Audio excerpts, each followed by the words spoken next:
guys, Will here with W.T.F Car Reviews, and today we're going to be reviewing this all-new 2023 Hyundai Elantra N-Line. And before we start, I'd like to give a huge thanks to Eli and the rest of the management and staff here at Brandon Hyundai in Tampa, Florida for making this review possible.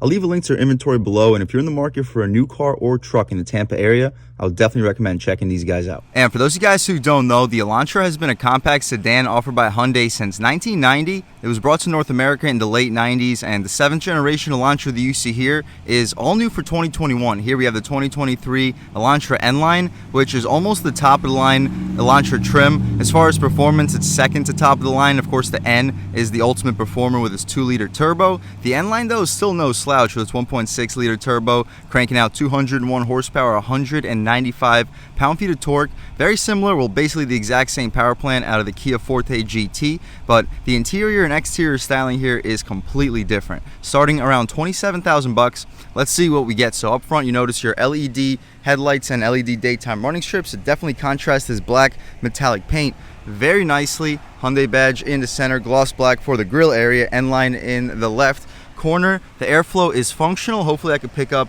those air ducts for you guys. No forward-facing camera, no front parking sensors, of course, wouldn't really be expected with a vehicle in this price range. You can get a good look at the airflow for your radiator and intercooler down below. But other than that, we could take one more step back. I'm liking the styling of that triangle shape for the hood and how it leads flushly to that grille area.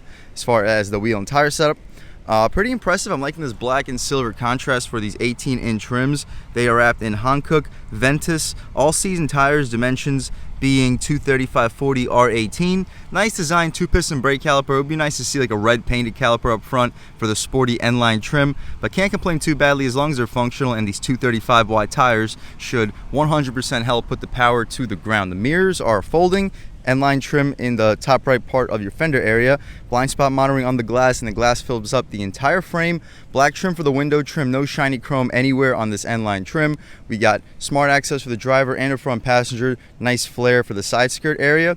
The rear wheel and tire setup, basically the same thing, only difference is a single piston brake caliper. I like how they sculpt that trim for the window trim out rear with those lines and slashes through it. Definitely differentiates it to the other compact sedans in the segment. But here we have the 2023 Elantra N-Line. The exterior paint color is Phantom Black with a black interior. As far as the standard features, you can pause, take a look. Best warranty in the business. Advanced safety includes forward collision avoidance assist, blind spot collision avoidance assist, rear cross traffic collision avoidance assist, lane keeping assist, lane following assist, safe exit warning, and driver attention warning, as well as high beam assist. We know a ton of assists with these Hyundai cars. Powertrain includes the 1.6-liter gasoline direct injection turbo engine with 201 horsepower, 195 pound-feet of torque, enough to get this car to 60 in the mid to high 6-second range. So definitely a quick car. Made it to the 7-speed dual clutch transmission. 18-inch wheels, power sunroof, projector headlamps, LED daytime running lights, heated side mirrors, LED taillights too.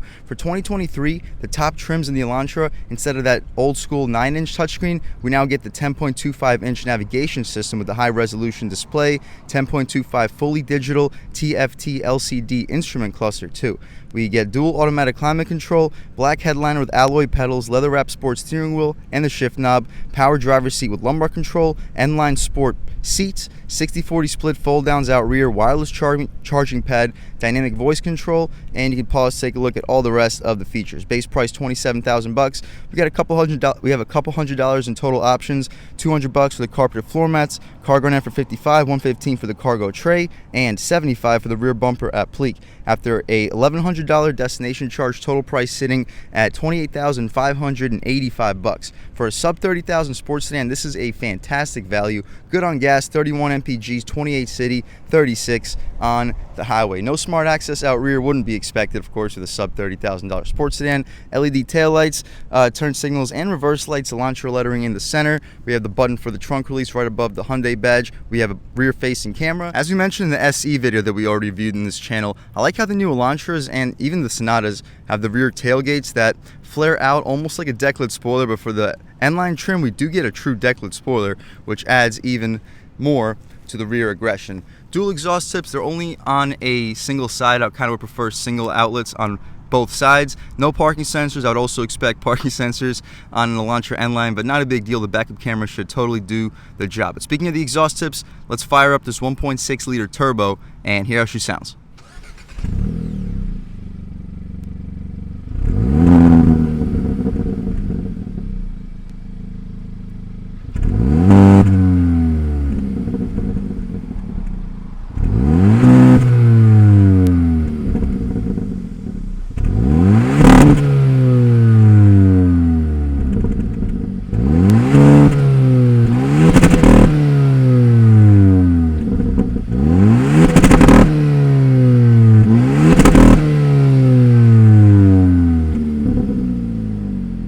Alright guys, that was the sound of the 1.6 liter turbo sold by Hyundai for the 2022 Elantra N-Line. It sounds pretty burbly for a 1.6 liter turbo. We reviewed it a few times in this channel, and every time I'm pretty impressed with the power that it does make, as you'll see once we take it out for a drive. This is a surprisingly quick vehicle. It can do 0 to 60 in the mid to high 6-second range, which is very good numbers for a sub $30,000 sports sedan, and it's a very nimble vehicle with surprisingly good ride quality. The curb weight of the Elantra N-Line is a tick over 3,000 pounds, about 3,020. You see strut tower brace connecting your two strut towers together. Nothing in front of your radiator or intercooler, but the handling is still surprisingly impressive, as you'll see once you take it out for a drive. The batteries on the driver's side, not a big deal since the motor's pushed to the left. We can shut this hood right up as soon as we figure out this prop rod. It's a very hot hood because of this paint color, and it's a very hot day in Tampa, Florida too. We'll take one more step back, get a good look at the front end styling. I'm loving those daytime running strips. The whole front end, I think this is one of the nicest looking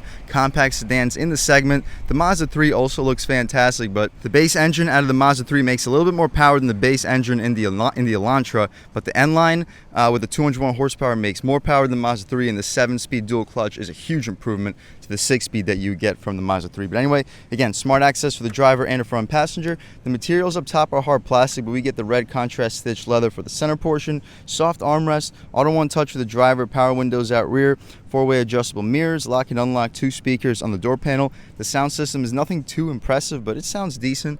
The storage is also decent. You can fit a foot long, or you can put probably around a 20-ounce water bottle. Gas cap release and trunk release beneath. You can get a good look at your aluminum pedals. The seats are extremely comfortable and supportive. They're leather on the outside, red contrast stitching with the cloth for the center, solid bolstering for the bottom and the side portion. They're fully adjustable, lumbar, recline, drop, lift, and slide. As far as the interior in general, we could take a step inside and really check it out. So first thing we notice is the steering wheel. We get the same steering wheel out of most Hyundai N cars. It is excellent, very thick, beautiful red contrast stitching, perforated area for your hand will often rest. 9.3 is perfect. Fat 10-2 bolstering notch, and on the bottom, it's not a flat bottom, but still a beautiful steering wheel. Horn area is rubberized. You can check out the horn right here. Pretty aggressive sounding horn. People should definitely be getting out of your way. Voice commands, AM, FM, Sirius, volume, skip, answer, and hang up your phone calls, infotainment adjustments, lane keep assist, and your cruise control. So to control this infotainment, you can press this button. We're currently looking at our advanced safety features. Press one more time and get a compass, which also functions as a turn-by-turn when the GPS is hooked up. Press one more time, drive info, shows us our trip, average MPGs, and timer, accumulated info, attention level, tire pressure, drive mode.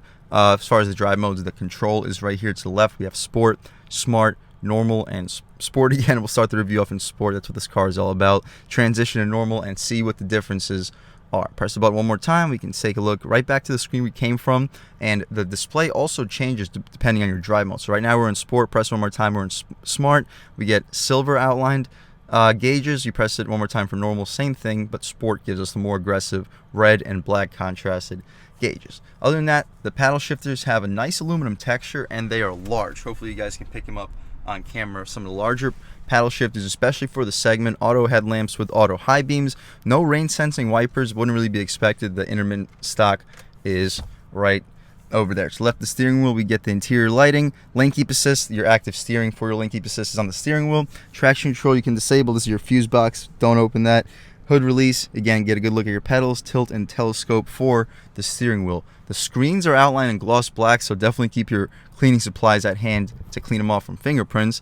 The dashboard has a soft touch texture to it, so high quality there. Pretty much a frameless rear view mirror, but it's not auto dimming. You gotta pull the latch right there to dim it. This all new 10.25-inch touchscreen for the higher trims on the Elantra is also impressive. You can take a look at your navigation. Comes standard with navigation. If you want to take a look at the whole screen, you can press this button. The response is pretty good. We've seen it 100 times with these Hyundai and Kia cars. The screen is fantastic. The resolution is great. The response for this part of the screen is perfect. As soon as you touch it, it responds.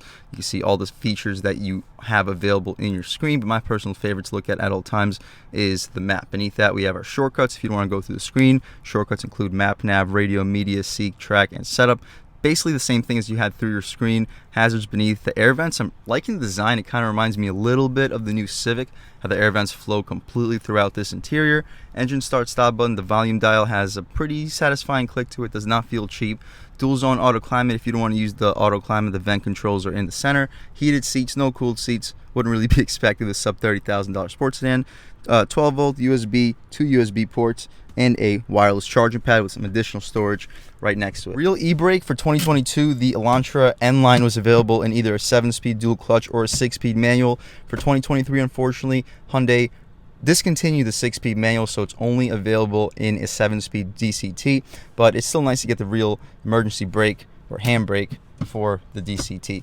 This little bar right here, I know some of you guys may find it intrusive for certain activities, but if you don't like the bar, you can always go for the Kia Forte GT, which is basically the exact same car, and you do not get this bar. You can take a look at the backup camera by throwing it into reverse. Great resolution, guidance lines, and trajectory. Manual shift controls in the gear selector in the improper directions to downshift and upshift, but we get these really nice aluminum outlined paddle shifters, which I would personally prefer using over the gear selector. 2 cup holders. You can adjust the size of the cup holder with this. You can also take it out if you want equal size cup holders with a pass-through. Good spot for a phone. Soft armrest for the center console. Solid space too. I'd expect you to fit 6, maybe 7 16-ounce cans with no issues. The glove box, you can pull this latch. It's not damped or lined with felt, but it's large. I'd expect you to fit almost 30 license plates. Very spacious. You could probably fit a couple pairs of shoes if you're under a size 10. We mentioned a non-auto dimming rear view mirror. It's basically frameless though. We can pop open this sunroof and check it out. So it opens up pretty far. See if it goes any further. It does. So we can poke our way out of here. Pretty hot day today in Brandon, Florida. It's sunny and 92 degrees. Pretty high in humidity. As we mentioned, the headliner is black, which matches the theme of this interior too. We'll leave the shade open for the sunroof, so when we hop out back, you can get a good look at how much light is brought into the cabin once it is open. But that's about it for the features of this 2023 Elantra N-Line. Let's check out the back seat real quick, see how much space is offered back there, as well as the overall quality of the materials. And taking a step back, as up front, hard plastic up top. We get the softer materials in the center. It's not a true leather, but it feels very similar. Hard plastic, unfortunately, for the armrest. Aluminum door handle, solid storage. You could easily fit a big open there. That thing is massive. Speaker, rear seats. The padding does not go out to the door frame, but the seats themselves have that similar material to up front. More of that leather stitching for the outlines, but the inserts are cloth. Legroom, I'm a little bit over 6 feet tall, sitting behind my seat settings, and I got a ton of space. Wow, I have at least 5-6 inches of knee room. Plenty of room for my feet too. No air vents, unfortunately. I would expect air vents for a near top to line Elantra trim. I'd also expect a slightly softer armrest. The interior light is covered in plastic. It is an LED though. You can cover it right back up for the potential owner of this vehicle. The center cubby, we can open it up. It is cloth with a pass-through, good spot for a phone. No charging back here for your rear passengers either, so I would expect there to be a little bit more as far as the back seat, but still very spacious. As far as headroom, again, I'm a little bit over 6 feet tall. I have at least 1 inch, maybe 2 before my head would start to touch. So if you're under 6'4", I'd expect you to fit back here even for long trips without any issues. But we can check out the trunk real quick and then take this Elantra N-Line out for a drive. So you press that button underneath the Hyundai badge, opens up the tailgate. The hinges will crush your cargo, so make sure you don't pack up your cargo any higher than that level in that area. We get a cargo net. It's about a $5,500 or $55 option. You get their grocery bags in there. Cutouts for your wheel wells should let you fit a golf bag horizontally. As far as the overall space back here, it's decent. It's not as large as like a Civic. I can touch the rear seats without much issue. We get a little bit of secret storage if I can find a way to access it. So underneath here, we get a spare tire, which is nice for emergency situations. We can drop that lid right back. To drop your rear seat 60-40 split, the latches are right back here as well. We can drop the tailgate, take one more step back, and get one last walk around of this 2023 all-new Elantra N-Line. It's a nice car. The interior is impressive. The front seat's a lot more impressive than the back seat, but I'm still impressed with the overall rear seat space. It's one of the more spacious compact sedans on the road today, and let's take it out for a drive. All right, guys, now we're just about seeing everything we need to see with the inside and outside of this all-new 2023 Hyundai Elantra N-Line. Let's take it out for a drive, and like we said, we're going to start off in sport mode, transition into normal mode because this car is all about sport. We got a truck. Looks like he's moving pretty quickly, so we'll still be able to step in the gas. Automatic mode, lean into it about a third of the way. Boost. Ooh, a lot of torque. I'll move this paper out of the way. It might be in your guys' way, but okay, throwing it in a little quicker than we should. Wow, the car stays flat. Right here should be a good spot to try an acceleration off the line. We'll let this guy in front of us pass, and I'll catch back with you in 1, second. All right, guys, off the line. We're not going to brake boost it or anything, but on the gas, boost. Woo! Nice. Definitely pulls hard. It falls on its face after about 5,000 RPM. So it may benefit from a tune. If you tune this engine, it's going to pull hard, because up until 5,000, very strong acceleration. We'll try out these manual shifts. Start off in first gear, second, on the gas. Good torque. It pulls hard to about 5,500. And right here we got the roundabout. We'll test out this car's handling and ride quality. Steering feels nice in sport mode. Good weight. Feels very direct. Handles the bumps decently. Definitely not a rough ride quality. Feels comparable to the Forte GT. Rev match downshifts, throwing it in. Feels sharp. We got some massive bumps over here. We'll see how the composure is. Okay. Not bad. Compared to the Veloster N we reviewed in this channel, this thing rides like a Mercedes S-Class. Throw it in one more time. And second gear, on the gas. Yeah! Throwing it in. Oh, a little bit of body roll, but very limited. Nice. It's a quick car, guys. It's not blowing you away with speed, but once the boost kicks in quick. I'm not sure how they did it, but it doesn't feel like there's that much slag in this motor. One more time. We'll try to lean into it about halfway. Second gear, lean into it. Yeah, like very little lag. As soon as you start to lean into the gas pedal, the power kicks in and it feels linear. The curve feels linear up until about 5,500, as we mentioned. One more time. Throw it in. Second gear. Yeah.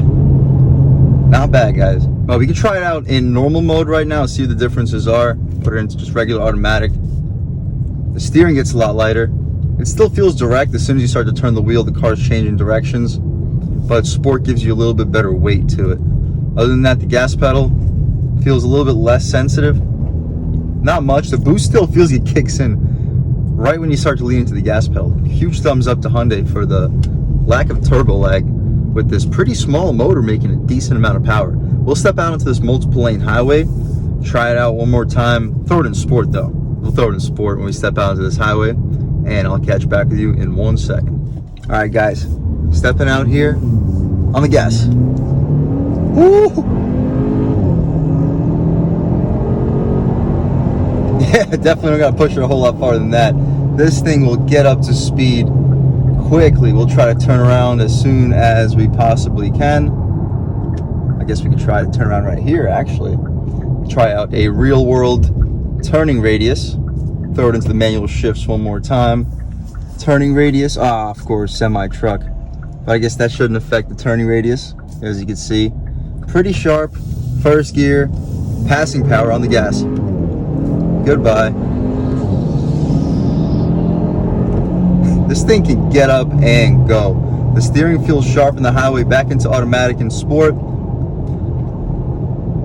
We hold our gears and the transmission is very eager to downshift too. And as we're cruising along at around highway speeds, you do hear a little bit of wind noise, but before about 55, 60 miles per hour, you really don't hear a whole lot. We can throw right back into normal mode. Close this review off in normal mode. We don't have to beat this car up too badly. The gas pedal gets a lot less sensitive, but you still get decent amount of torque. And cruising on this concrete pavement at around highway speeds, you really don't hear a whole lot of road noise. The isolation in this cabin is impressive. I'm very impressed with this 2023 Elantra N-Line. It is quick. This 1.6 liter turbo makes very good power, 0 to 60 in the mid to high sixes. I'm sure nobody will complain about that. MPGs, you're doing over 30 combined MPGs. I'm sure nobody's complaining about that in this current fuel market either. So overall, if you're looking for a sporty vehicle, you want to get to 60 in quicker than 7 seconds. You want to get the smile on your face, have some sharp handling, good acceleration. Right here on the gas one more time. Woo-hoo-hoo, it is quick. But again, you're looking for a sporty vehicle. You can fit 5 full-size people comfortably. I would definitely recommend checking out the all-new 2023 Elantra N-Line. And a huge thanks to Brandon Hyundai in Tampa, Florida for making this review possible. I'll leave a link to their inventory below, and if you're in the Tampa area looking for a new car or SUV or truck, because they do sell the Santa Cruz now, I'll definitely recommend checking these guys out. And as for Eli, and huge thanks to all you guys for watching. I had a great time making this video. If you're new to the channel, please subscribe. If you've already subscribed, thank you so much. You guys know I have endless gratitude for all subscribers. The channel is just not possible without you guys, and I really appreciate the constant support. But if you haven't subscribed yet, please subscribe. Leave a like too. It really helps me out the YouTube algorithm. That's how these videos get promoted to new people. Leave a comment. Let me know what you like. Let me know what you don't like. Leave a comment. Let me know if there's any specific cars or trucks you'd like to see reviewed in this channel too. And I'll definitely try to get those videos for you as soon as possible. But other than that, again, thank you guys so much for watching, and I hope all of you have a great day.